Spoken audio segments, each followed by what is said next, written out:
In passato mi è stato chiesto più volte di dedicare un filmato alle teorie relative ai supposti contatti avvenuti tra l'antica Roma e le Americhe, ed io ho sempre rifiutato, perché trovavo, così come trovo tuttora, l'argomento inerente più che altro alla speculazione fantastica e non tanto allo studio della storia. Purtroppo però ho notato che negli ultimi mesi il tema ha trovato nei social in generale e qui su YouTube in particolare ripetitori scarsi in scrupoli e incompetenza storica, che hanno cominciato a trattarne a tambur battente, trasmettendo informazioni false, dando risalto a una pubblicazione favolistica del giornalista Elio Cadelo e in generale presentando tutto il quadro come se esistessero veramente dei seri presupposti per portare avanti un dibattito sull'argomento. È proprio per evitare che questo tema venga trattato, di conseguenza diffuso esclusivamente da soggetti senza arte né parte, che pigiano sull'acceleratore del sensazionalismo per raccogliere facili consensi e per celare in maniera maldestra le proprie lacune, che ho deciso di pubblicare questo breve filmato. In questo video per prima cosa andremo a trattare della frequentazione romana nell'Oceano Atlantico, per cercare di capire, sulla base di dati storici ed archeologici reali e verificabili, quanto effettivamente si siano spinti ad occidente. Successivamente andrò ad esaminare tutta una serie di elementi che in un filmato pubblicato qui su YouTube, che per carità di patria non menzionerò, sono stati presentati come indizi di contatti tra Roma e le Americhe. Partiremo con un misterioso mais citato da Plinio, passeremo poi a degli altrettanto misteriosi semi di girasole apparentemente ritrovati in un relitto romano, per poi procedere con le famigerate ananas raffigurate su affreschi, dipinti e mosaici romani, per concludere infine con un frammento di statuetta romana comparso nello scavo di una sepoltura precolombiana.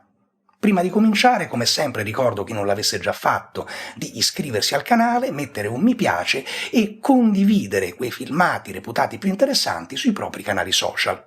Ed ora cominciamo immediatamente ad affrontare l'argomento trattando della frequentazione romana nell'Oceano Atlantico.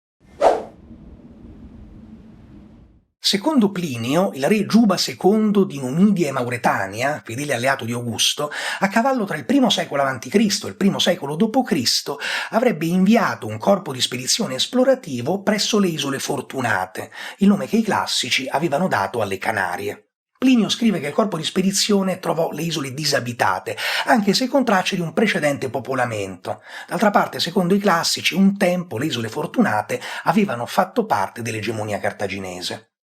Una missione di scavo congiunta delle università di Las Palmas e di Saragozza durante gli anni 90 portò alla luce, nel sito di El Bebedero, sull'isola di Lanzarote, diversi elementi ascrivibili alla cultura romana: manufatti metallici, un manufatto in vetro, ma soprattutto moltissimi frammenti ceramici, che una volta analizzati sono stati datati tra il I e il IV secolo d.C. e attribuiti a diverse officine dell'impero. Laboratori spagnoli, laboratori nordafricani, addirittura laboratori campani. Elementi ascrivibili alla cultura romana sono stati ritrovati anche sull'isola di Lobos. Al contrario, non possono essere interpretate in maniera univoca le scarse e dubbie evidenze archeologiche ritrovate nelle Azzorre, che sicuramente dimostrano che un qualche tipo di popolamento su alcune delle isole c'è stato prima della loro scoperta da parte dei portoghesi nel XIV secolo, ma non si può definire né in che periodo e né la cultura di appartenenza, poiché si tratta di evidenze archeologiche che non sono culturalmente connotate. Non è dirimente nemmeno il cosiddetto tesoretto dell'Isola del Corvo, costituito da una serie di monete puniche e cirenaiche. Infatti al massimo potrebbe dimostrare una saltuaria frequentazione da parte dei cartaginesi, ma oltretutto questo tesoretto è citato esclusivamente in una pubblicazione del 1700, oltretutto secondaria, non primaria relativamente al loro ritrovamento, tant'è che diversi autori hanno avanzato il dubbio che non si tratti di monete ritrovate nelle Azzorre, ma al contrario addirittura semplicemente in Portogallo. Dunque, se sicuramente c'è stata una frequentazione romana delle Canarie, noi non abbiamo alcun dato storico o archeologico che possa dimostrare una loro presenza più a occidente di questo arcipelago. Alcuni hanno provato a sostenere che nei paragrafi 54 e 55 del XVIII libro della Naturalis Historia Plinio descriva un cereale che senza ombra di dubbio è il mais, il gran turco, e quindi per forza di cose è un elemento di importazione giunto dalle Americhe. Ma cosa scrive esattamente Plinio? Una specie di miglio è stata introdotta dall'India in Italia negli ultimi 10 anni, di colore nero, grana grossa e gambo come quello della canna. Questo gambo cresce fino all'altezza di 7 piedi e ha cespi di notevoli dimensioni, conosciuti con il nome di criniera.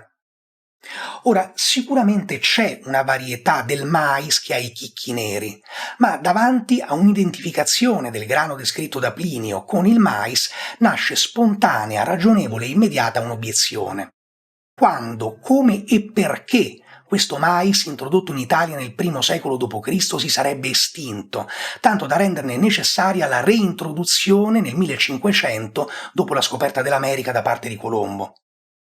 In realtà, molto più semplicemente, il grano descritto da Plinio era già stato identificato almeno dall'Ottocento, in una pianta molto meno esotica, il sorgo o saggina. Il sorgo ha effettivamente i grani neri, ha dei cespi molto ampi che possono ricordare nella struttura una criniera e anche per quanto riguarda il fusto è coerente con la descrizione di Plinio. Il sorgo, originario dell'Africa, sarebbe stato introdotto in Europa effettivamente dall'Asia e questo ricordo sarebbe rimasto, tant'è che il suo nome, sorgo, deriva dal latino suricum, appunto siriano, asiatico. Quindi, per riconoscere la pianta descritta da Plinio non c'è bisogno di scomodare delle pannocchie mesoamericane, ma molto più semplicemente conoscere un minimo la storia dei cereali. All'interno di un filmato pubblicato qui su YouTube, che porta su palmo di mano la pubblicazione di Cadelo, di un canale che per carità di patria non voglio nominare, ci viene detto che all'interno di un relitto romano datato al I secolo d.C. sono stati ritrovati dei materiali a uso medico e che tra questi materiali vi erano anche dei semi di girasole. E questo viene presentato come un indizio importante, perché il girasole è una pianta americana. Ora, in realtà il relitto in questione, che è il relitto del Pozzino, ritrovato nel 1974 lungo le coste della Toscana, è datato al II secolo a.C.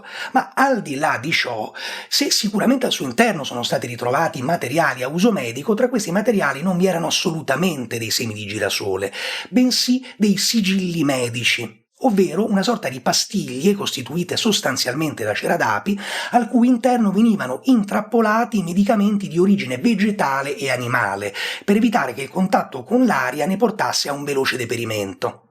Un sistema di conservazione dei medicamenti decisamente geniale, proprio del mondo classico, del quale mi parlò la prima volta l'amica Giancarla Erba, che ringrazio e saluto. Nomen omen, dato che si tratta di un'erborista molto valida, che oltretutto ha pubblicato diversi libri sulla storia della medicina nel mondo antico. Tornando a noi, queste pastiglie sono state analizzate da Robert Fleischer dello Smithsonian Conservation Biology Institute e hanno mostrato di portare all'interno tracce di DNA riconducibili a diverse piante, tra le quali anche il girasole o una specie affine. Quindi siamo davanti a un quadro un po' diverso. Ma soprattutto l'elemento più importante è che un collega di Fleischer, Alain Touaid, ha dichiarato successivamente di aver ricevuto un'importante informazione da uno degli archeologi subacquei che aveva materialmente portato avanti il recupero dei materiali dal relitto.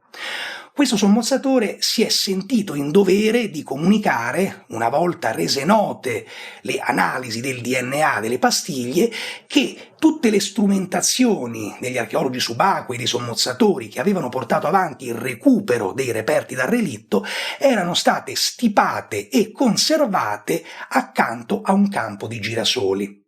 Quindi Touaid dichiarò che molto probabilmente le tracce di DNA di girasole erano da ascriversi a una contaminazione successiva. Considerando che le analisi sono state fatte nel 1989 e che successivamente non c'è stata alcuna pubblicazione relativa a un elemento così importante come sarebbe stato effettivamente il ritrovamento di DNA di girasole all'interno di materiali, all'interno di una nave romana, molto probabilmente appunto siamo davanti a una semplice contaminazione e non certo alla presenza di semi di una pianta americana all'interno di una nave romana. Attraverso libri, filmati ed articoli ci hanno ripetuto fino alla noia che in alcuni dipinti e mosaici romani compaiono saltuariamente degli ananas, e l'ananas è un frutto di origini amazzoniche. Ora, se sicuramente è incredibilmente affascinante ed evocativa l'immagine di questa trireme romana che risale faticosamente il tortuoso corso del Rio delle Amazzoni alla ricerca dei succulenti ananas, probabilmente siamo davanti a una spiegazione molto più semplice e banale. Ma a riguardo vorrei per prima cosa condividere delle considerazioni del professor Pietro Ianni, ordinario di letteratura greca presso l'Università della Sapienza. Ianni sottolinea come Plinio citi la ciliegia quale frutto introdotto a Roma da Lucullo e Ammiano Marcellino ricordi come il nome della ciliegia derivasse dalla città di Cerasunte, della quale il frutto era originario.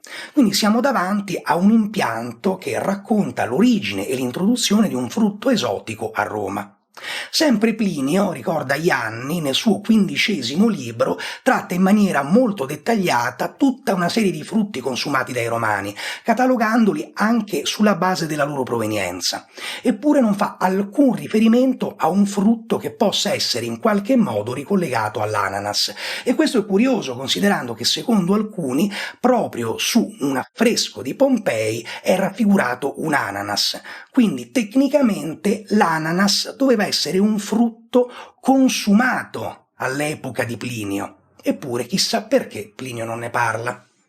Anche Marziale elenca tutta una serie di frutti consumati dai Romani, citando ad esempio anche l'albicocca e sottolineando come la sua provenienza esotica la rendesse un frutto ambito. Infatti l'albicocca, originariamente proveniente dalla Cina, era giunta a Roma attraverso l'Armenia.